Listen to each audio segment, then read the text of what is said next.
Hey, children fans, Joe Pal, Big D and Cobb back here with another weekly movie review. And this week we watched Pacific Rim Uprising. That's right.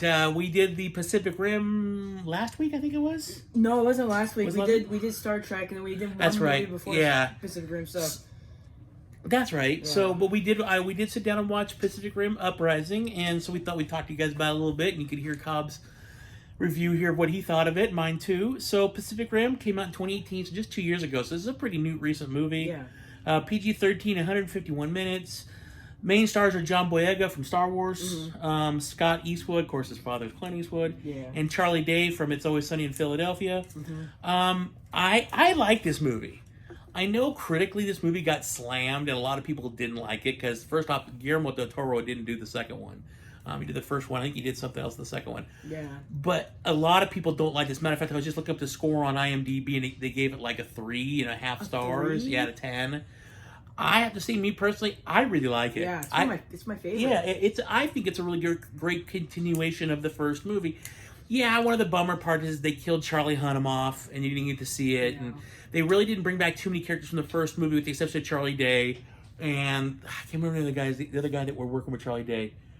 Those two were the only two, other than Charlie Hunnam's, the girl who played his sister in the first movie. Yeah. But they aced her out in like the first 15, 20 minutes of the movie, you know?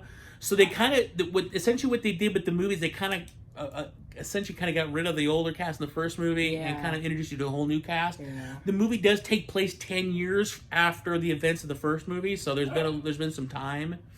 And essentially what this is John Boyega, who is the son of, oh man, why can't I forget? I can't remember his name. Shoot. Well, he's the son of the main guy from the first movie. And he has decided he doesn't want to be with the Jaegers, and he doesn't want to be in all that part, so he's gone off on his own. He's kind of a scavenging for parts or stuff like that. He meets this girl who actually built her own small Jaeger. He's actually like Ray, if you really think about it. Yeah. She called it Scrapper. And so he bumped into her, met her, and then they end up being brought back in and doing Jaeger training. The girl that he met ends up going into Jaeger training. He starts training people. And then, of course, essentially what ends up happening is Charlie Day kept the brain from the first movie, the kaiju brain, and so he developed this new weapon system that was supposed to help the kaiju get out and come back under Earth again.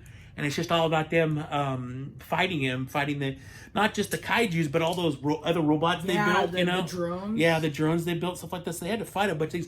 They had that one drone in the beginning, had the 2 swords. That guy was bad, man. He was just pummeling everybody, so... But I think it's a good movie. It's not... Is it as good as the first?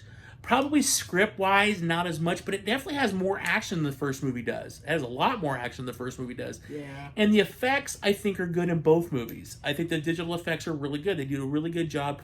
I'm a big fan of John Boyega's. I think he's a great actor. Yeah. I love the guy. I mean, the first movie I ever saw him in was a movie called Attack the Block, which, if you've never seen Attack the Block, it's an amazing horror movie. It's really awesome. It's all about these guys and in England, and these weird creatures come down. It's about these kids. John Boyega, he's probably only 18, 19 in the movie, but like these creatures are following the kids, and they're trying to, it's a great movie. You got to see it. But I've been a big fan since I first saw that movie, so it was really cool to see him branch out and to see him in other stuff other than just Star Wars. So, didn't we see the movie in the movie theaters? Yeah, we did.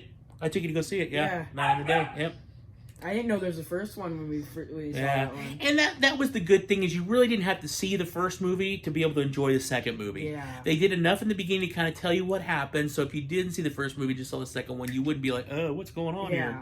But I really enjoyed it. I think it's a really good movie. It's one of those ones where if I watch the first one, I'm definitely going to watch the second one, because they kind of go together. Yeah. Actually, no, kind of. They do go together, so... I think it's got pretty good pacing. I really enjoy the character. I think Scott Eastwood does a really good job in the movie. I didn't see Charlie Day being a bad guy at first, to be honest with you. Yeah, he's the guy who was hooking up to the brain.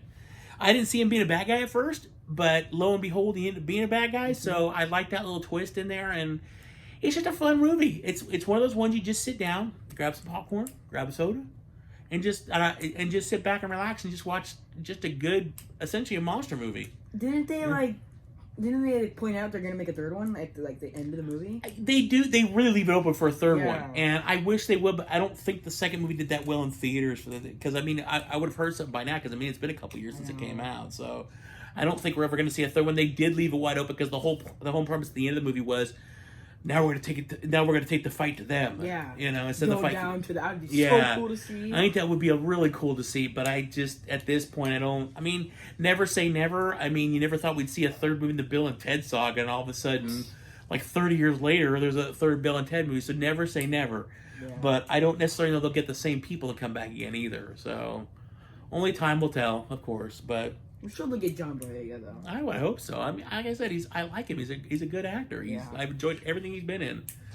So it always throws me off though, because when you watch Star Wars with him in it, and then he's in this movie and he has that British accent. Yeah. You're like, I remember the first time I was like, wait a minute, no, because I'd seen him in Attack the Block, but I hadn't seen him in many years, so I didn't realize that was him. Yeah. And then I went back and watched Attack the Block again, and I was like, that's right. But it just throws you off when, I've seen interviews with him, and he was interviewing for Star Wars when they do all the red carpets, and you just start to speak, and you're like, wait a minute. It's so funny to hear him speak his actual accent instead of the How do they change that? And they just work on it, Yeah. They just got to work on it, and, everybody, you have an accent. I don't. Yeah, you do. You just don't realize it because this is how we talk. But if you go to Australia or something like that, we went to Australia when your dad and I were kids, and everybody's like, "Oh, you're American," because they could hear our accent. Yeah.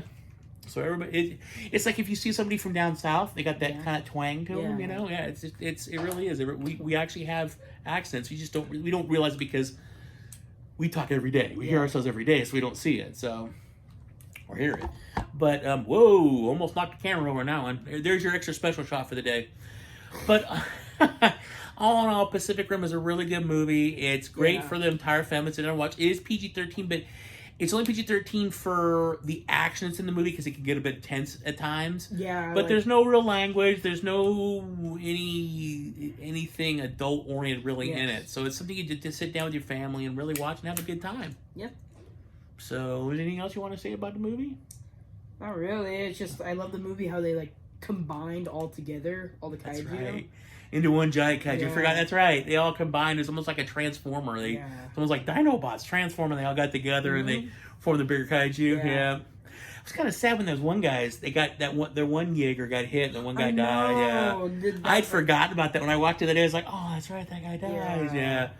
So that was a bit of a bummer, but it's a movie. Yep. You can enjoy it.